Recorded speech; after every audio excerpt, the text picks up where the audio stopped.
Hello my dears, how are you? I hope आप सब घरों में स्वस्थ होंगे, मस्त होंगे और पढ़ाई को एंजॉय कर रहे होंगे। तो अभी तक हमने ज्योग्राफी के 4 चैप्टर्स कंप्लीट कर लिए हैं और सभी की एक्सरसाइज भी करा दी। तो आशा करते हैं आप उसको घरों पे कर रहे होंगे और रिवाइज भी कर रहे होंगे। Today we will start your next chapter, chapter number 5, natural vegetation and wildlife, प्राकृतिक वनस्पति और जंगली जीव जंतु। इसके बारे में आप बहुत अधिक फैमिलियर भी हैं और डिटेल में हम इस चैप्टर में पढ़ेंगे कौन कौन से स्पाइसेस हमारे यहाँ पाए जाते हैं और हमारे देश का कौन सा प्लेस है, कहाँ स्टैंड करता है, किन किन क्षेत्रों में किस प्रकार की वनस्पति पाई जाती है। ओके, तो चलिए शुरू करते हैं। Have you observe the type of trees, bushes, grasses and birds in the field and parks in and around your school? क्या आपने कभी ध्यान दिया है जो आपके पास पेड़ उपलब्ध है, झाड़ियाँ हैं, हरे मैदान है, पशु पक्षी हैं, बर्ड्स हैं, खेत के मैदान हैं, पार्क्स हैं, तो आपके आसपास जो भी है कभी ध्यान दिया है? आर दे सिमिलर और देयर आर वेरिएशन? क्या वो एक समान है या उसमें भिन्नता है? India being a vast country, Bharat एक विशाल देश होने के नाते, you can imagine the types of biofarms available throughout the countries. आप कल्पना कर सकते हैं कि हमारे देश में बहुत सारे बायोफार्म्स उपलब्ध हैं। Our country India is one of the 12th mega biodiversities countries of the world. जो हमारा देश है, जो 12 मेगा डाइवर्सिटी पूरे देश में है, उसमें से एक है। विद अबाउट 47,000 प्लांट स्पाइसेस, लगभग 47,000 टाइप के प्लांट्स पाए जाते हैं। इंडिया को पाई 10th place in the world. इसकी दृष्टि से वर्ल्ड में भारत का 10वां स्थान है प्लांट स्पाइसेस में, and 4th in Asia plant diversity, और एशिया में 4था स्थान है और वर्ल्ड में 10th प्लेस है। ठीक है। There are about 15,000 flowering plant, और इसमें लगभग 15,000 ऐसे प्लांट्स हैं जो फ्लावर प्रोड्यूस करते हैं, जैसे फ्लावर्स मिलते हैं। Which account of 6% in the world, जो पूरे वर्ल्ड का कितना है, 6% है। Total number of flowering plants, जो भी total number of flowering plants हैं वर्ल्ड में जो फूल देते हैं, उसमें से 6% हमारे इंडिया का इंक्लूड है।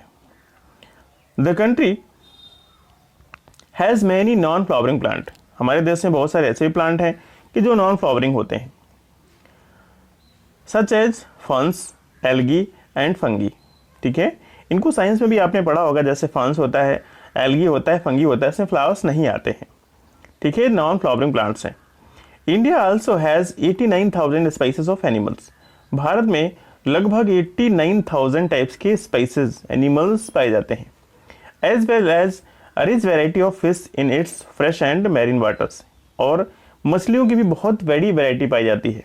ठीक है, फ्रेश वाटर और मैरीन वाटर में, मीन्स जो हमारे आसपास नदी नालों नहरों का पानी होता है उसमें, और समुद्रों में भी। Natural vegetation refers to a plant, natural vegetation का मतलब एक ऐसा प्लांट या ऐसे प्लांट्स का community which has grown naturally, जो प्राकृतिक रूप से उग जाता है, विदाउट ह्यूमन एड, बिना किसी ह्यूमन की सहायता से, and has been left undisturbed by humans for long time. ठीक है, और जिसको ह्यूमन बीइंग के द्वारा डिस्टर्ब भी नहीं किया जा रहा है बहुत ही लंबे समय से। This is term as virgin vegetation, इसको हम वर्जिन वेजिटेशन भी कहते हैं। Thus cultivated crops and fruits orchard from a vegetation but not natural vegetation. इस प्रकार हम कह सकते हैं जो कल्टिवेटेड क्रॉप्स होती है एंड फ्रूट्स होते हैं, ऑर्चर्ड्स जो बगीचे होते हैं, form a part of vegetation, ये हमारी वनस्पति का हिस्सा है, बट नॉट नेचुरल वेजिटेशन, इनको हम प्राकृतिक वनस्पति नहीं कह सकते। ठीक है, तो this is the difference of vegetation and natural vegetation. तो वनस्पति और प्राकृतिक वनस्पति में कितना अंतर है? वे प्लांट्स, वे पौधे जो बिना किसी ह्यूमन डिस्टर्बेंस के अपने आप उग जाते हैं, उनको हम क्या कहते हैं? Natural vegetation. और जिनको हम उगाते हैं, अपना एफर्ट्स करते हैं, उसको हम सिर्फ वेजिटेशन कहते हैं, parts of vegetation. Okay, do you know, क्या आप जानते हैं, the virgin vegetation which are purely Indian, जो वर्जिन वेजिटेशन है ठीक है, जो शुद्ध रूप से भारतीय है, आर नोन एज इंडेमिक और इंडिजीनियस स्पाइसेस। उसको हम क्या कहते हैं? एंडेमिक और इंडिजिनियस स्पाइसेस, जो प्योर भारतीय है, but those which have come from outside of India. लेकिन वे वनस्पति, वे पेड़ पौधे जो विदेशों से आए हैं तो नेचुरल, बट किसी कारणवश कैसे भी माइग्रेट होके हमारे देश में आए हैं, उनको हम क्या कहते हैं? Exotic plants. Okay, the term flora is used denote plant of a particular region. आपने फ्लोरा और फाउना दो वर्ड सुने होंगे अक्सर, तो इनका मतलब क्या होता है? The term flora is used to denote plants of a particular regions और पीरियड। तो किसी पर्टिकुलर पीरियड या रीजन्स के जो प्लांट्स पाए जाते हैं उनको इंगित करने के लिए, उनको दर्शाने के लिए हम फ्लोरा यूज करते हैं, ठीक है, जिसको हम वनस्पति कहते हैं। Similarly the species of animal are referred to as fauna. ठीक ऐसे ही पर्टिकुलर क्षेत्र या पर्टिकुलर समय के दौरान जो पशुधन हुआ है उसको हम फाउना कहते हैं। This huge diversity in flora and fauna kingdom is due to the following factors. तो ये फ्लोरा और फाउना में बहुत अधिक डाइवर्सिटी है, बहुत अधिक भिन्नता है। तो ऐसा क्यों है? इसके क्या कारण है? Due to the following factors. कौन कौन से कारण हैं जिससे ये बहुत अधिक वेरीड है, डिफर है? तो क्यों भिन्न है, क्या कारण है इसके? रिलीफ में first one is land. Land affects the natural vegetation directly and indirectly. जो लैंड होता है ये प्राकृतिक वनस्पति को डायरेक्टली और इनडायरेक्ट दोनों तरीके से प्रभावित करता है। Do you expect the same type of vegetation in mountains, plateaus and plains area और in dry and wet regions? The nature of land influences the type of vegetation. Land का nature है, उसकी प्रवृत्ति है, वो वेजिटेशन को प्रभावित करती है। The fertile level is generally devoted to agriculture. जो फर्टाइल लैंड्स होता है वो मोस्टली किसके लिए डिवोट होता है? एग्रीकल्चर, कृषि के लिए। The undulating and rough terrains are areas where grassland and woodlands develops. और जो समतल नहीं होते, फर्टाइल लैंड्स नहीं होते हैं, रफ होता है, वहाँ क्या होता है? Grassland and Woodlands develop. यहाँ क्या डेवलप हो जाते हैं? ग्रासलैंड और वुडलैंड्स डेवलप हो जाते हैं। And give shelter to a variety of wild life. और बहुत सी बड़ी मात्रा में जो वाइल्ड लाइफ होता है उसको शेल्टर प्रदान करते हैं। तो ये हो गया land. Soil, the soil also very over space. Soil भी वेरी करती है, डिफरेंट टाइप से पाई जाती है। Different types of soil provide basis of different types of vegetation. अलग अलग प्रकार की जो सॉइल होती है वो अलग अलग प्रकार की वनस्पति को उगाती है। The sandy soil of the desert support cactus and thorny bushes. जो सैंडी सॉइल है रेगिस्तानों की, वहाँ कैसे पौधे उगते हैं? कैक्टस एंड थॉर्नी इनको सपोर्ट करती है, जो रेतीली मिट्टी होती है। वाइल वेट, और जो नम होती है, गीली मिट्टी होती है, मार्शी या दलदली होती है। डेलेटिक सॉइल्स या डेलेटिक सॉइल्स होती है, सपोर्ट मैंग्रोव्स, यहाँ बड़े बड़े मैंग्रोव्स उग जाते हैं। एंड डेलेटिक वेजिटेशन, और जो डेलेटिक वेजिटेशन होती है वो उग जाती है। The hill slope with some depth of soil have concrete trees. और जो स्लोप्स होते हैं या जिनकी कुछ गहराई होती है वो कैसे वनस्पति को सपोर्ट करते हैं? कॉन्क्रीट, जो कोनदार ट्रीज होते हैं, ठीक है, उनको सपोर्ट करते हैं। तो ये इफेक्ट होता है, ये फैक्टर्स हैं। रिलीफ के बाद next one is climate. Climate में क्या क्या कारण हैं जो इसको प्रभावित करते हैं? First one is temperature. The character and extent of vegetation are mainly determined by the temperature. वहाँ जो वनस्पति उग रही है, ठीक है, उसका विस्तार है, उसकी जो विशेषताएं हैं वो किस पे डिपेंड करती हैं? टेम्परेचर पे। टेम्परेचर के द्वारा निर्धारित की जाती हैं। Along with humidity in the air, जो एयर में ह्यूमिडिटी है उसके साथ साथ प्रेसिपिटेशन एंड सॉइल, मिट्टी और प्रेसिपिटेशन के साथ साथ जो टेम्परेचर होता है वो भी उसके विस्तार और उसके कैरेक्टर को डिटरमाइन करता है। On the slope of the Himalaya and the hills of the peninsula above the height of 915 metres, जो हिमालय की पहाड़ियां हैं या पेनिनसुला के स्लोप हैं जिनकी ऊंचाई 915 मीटर से अधिक है। The fall in the temperature affects the type of vegetation, तो जैसे जैसे टेम्परेचर डाउन होता है वो वेजिटेशन की ग्रोथ को अफेक्ट करता है, प्रभावित करता है। And changes in form tropical to subtropical temperate, और ये tropical to subtropical format में चेंज हो जाता है। And temperate and alpine vegetation, ठीक है, temperate vegetation and alpine vegetation में कन्वर्ट हो जाता है। तो ऐसे ऐसे जो टेम्परेचर होता है वो भी हमारी जो वनस्पति है उसको अफेक्ट करता है, प्रभावित करता है। नेक्स्ट इज फोटो पीरियड या सनलाइट इसको कहते हैं।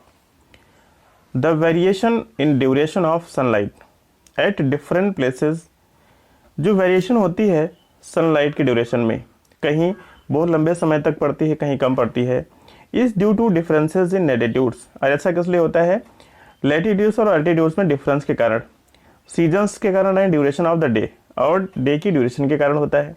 Due to long duration of sunlight, जब सनलाइट बहुत ही लंबे समय तक पड़ती है तो trees grow faster in summer, इसीलिए गर्मियों में देखा होगा आपने कि पेड़ पौधे जल्दी फास्ट ग्रो करते हैं, क्योंकि गर्मियों में सनलाइट बहुत देर तक रहती है और उसका वैसे भी ड्यूरेशन 3, 4, 5 महीने तक बहुत लंबे समय तक रहती है, इसलिए उसमें पेड़ अच्छे उगते हैं जहाँ वेट क्षेत्र होते हैं, वेट एरियाज में।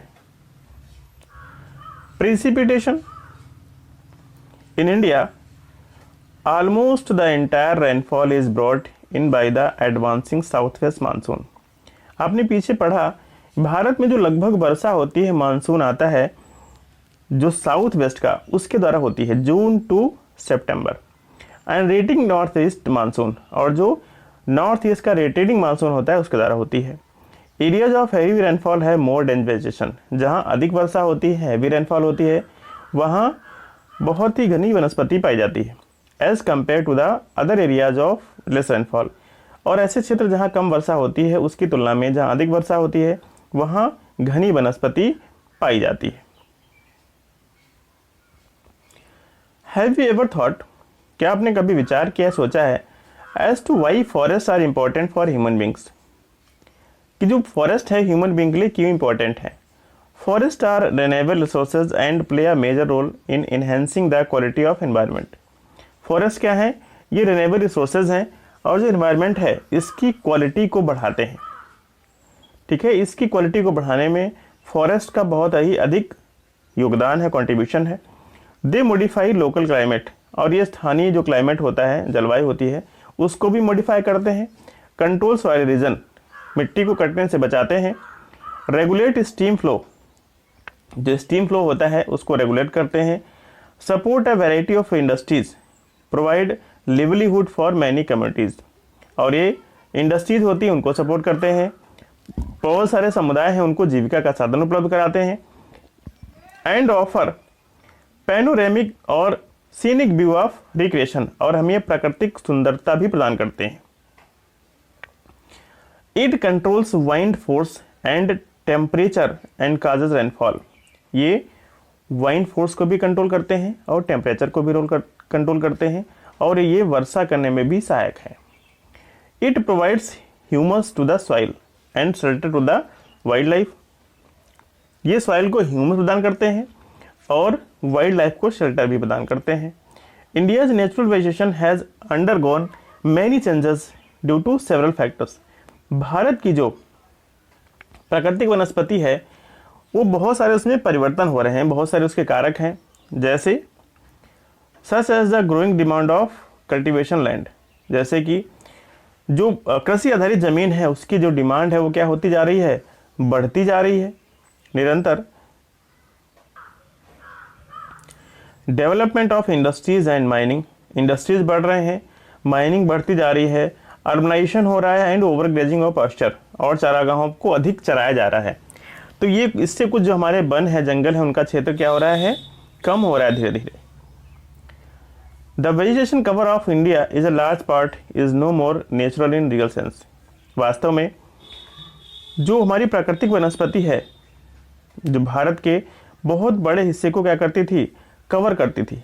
The vegetation cover of India is large part is no more natural in real sense. वास्तव में अब ये प्राकृतिक वनस्पति नहीं रही है, except in some inaccessible regions like the Himalayas. कुछ ऐसे क्षेत्र हैं जहां ऐसा हम नहीं कर पाते हैं, नहीं पहुंच पाते हैं, उन क्षेत्रों को छोड़ के, जैसे Himalaya, the hilly regions of central India and the मरुस्थली। ऐसे क्षेत्रों को छोड़ के अब बहुत अधिक जो प्राकृतिक वनस्पति है वो वास्तव में प्राकृतिक नहीं है। The vegetation of the most of the areas has been modified at some places. अधिकतर प्लेसेस की जो वनस्पति है उसको मॉडिफाई कर दिया गया है और रिप्लेस्ड और डिग्रेडेड बाय ह्यूमन ऑक्यूपेंसी, या तो उसको रिप्लेस कर दिया गया है, ख़त्म कर दिया गया है ह्यूमन ऑक्यूपेंसी के द्वारा, क्योंकि ह्यूमन बीइंग ने उसको ऑक्यूपाई कर लिया है। ओके, तो ये विविधता आ गई है, ये डिफरेंस आ गया है प्राकृतिक वनस्पति। डू यू नो, क्या आप जानते हैं, इन 2001 the actual forest cover in India was only 20.55%। वास्तव में भारत में जो वन का क्षेत्र है वो कितना बचा है अब, 20.55%। Ecosystem, plant occur in distinct group of communities in areas having similar climate condition. जो प्लांट्स होते हैं एक विशेष ग्रुप में उगते हैं, समुदाय में उगते हैं, ठीक है, वहाँ की क्लाइमेटिक कंडीशन के आधार पे। The nature of plants in an area to a large extent determines the animal life in that area. ठीक है, तो डिपेंड करता है जिस क्षेत्र में उग रहे हैं वहाँ की जलवायु कैसी है और एनिमल लाइफ कैसा है। When the vegetation is Altered the animal life also change. जब वेजिटेशन बदलती है, अल्टर होती है, तो एनिमल लाइफ भी चेंज हो जाता है। All the plants and animals in an area are interdependent and interrelated to each other. Particular जिस क्षेत्र में वनस्पति उगती है, पेड़ पौधे उगते हैं और उसी क्षेत्र में जो जानवर पाए जाते हैं, तो एक दूसरे पे वो निर्भर करते हैं, इंटरडिपेंडेंट होते हैं। Other in their physical environment, इसके अलावा जो भौतिक एनवायरनमेंट होता है, ठीक है, इसके अलावा एक दूसरे पे क्या करते हैं, डिपेंड करते हैं। दस फॉर्मिंग एन इकोसिस्टम, इस प्रकार क्या करते हैं, इकोसिस्टम को ये बनाते हैं, निर्माण करते हैं। Human being are also an integral part of the ecosystem. Human being भी इकोसिस्टम का एक आंतरिक हिस्सा, एक भाग है। How do the human being influence the ecology of a region. Particular उस क्षेत्र की इकोलॉजी को कैसे प्रभावित करता है ह्यूमन बीइंग, कैसे? They utilize the vegetation and wildlife. वो क्या करते हैं, वहाँ की जो वनस्पति है, वाइल्ड लाइफ है, उसको यूटिलाइज करते हैं। The greed of human beings leads to the over utilization of these resources. मानव का जो लालच है वो क्या करता है, इन रिसोर्सेज को अधिक यूज करता है, over utilize. They cut the trees and kill the animals. पेड़ों को काटते हैं, जानवरों को मारते हैं, क्रिएटिंग इकोलॉजिकल इम्बैलेंस, और इकोलॉजिकल इम्बैलेंस को क्रिएट करते हैं। As a result some of the plants and animals have reached the verge of extension. इसलिए कुछ ऐसे पेड़ पौधे हैं, कुछ ऐसे जानवर हैं जो अब विलुप्त होने की कगार पे पहुंच गए हैं।